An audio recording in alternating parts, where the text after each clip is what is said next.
ChatGPT just got a mind-blowing update, and trust me, you don't want to miss this. This latest upgrade makes ChatGPT faster, smarter, and even more human-like. But is AI getting too powerful? Stick around as I break down everything you need to know. OpenAI has just introduced some crazy new features to ChatGPT, making it more advanced than ever. Here's what's changing. Memory mode.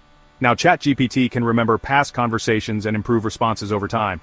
Real-time web browsing, no more outdated responses. ChatGPT can now fetch the latest news and live data. Multimodal AI, it can now see, hear, and even generate AI-generated images. This update takes AI assistance to the next level. But that's not all. So what does this mean for you? Well, ChatGPT is now way more personalized. It remembers your preferences and adapts over time. It can search the web in real time, meaning more accurate answers for research, investing, and even daily tasks. AI-generated images and voice capabilities make it an all-in-one AI assistant. With these new features, ChatGPT is not just a chatbot, it's becoming an actual virtual assistant. AI is evolving fast, and ChatGPT is leading the way. But where is this going? Experts predict. OpenAI is already working on ChatGPT 5, which could be as intelligent as a human.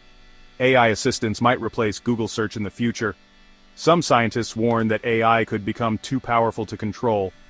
The big question is, are we ready for this AI revolution? What do you think about this insane ChatGPT update? Is AI getting too powerful, or is this the future we need? Drop your thoughts in the comments, and if you want to stay ahead of the AI revolution, hit that subscribe button and turn on notifications.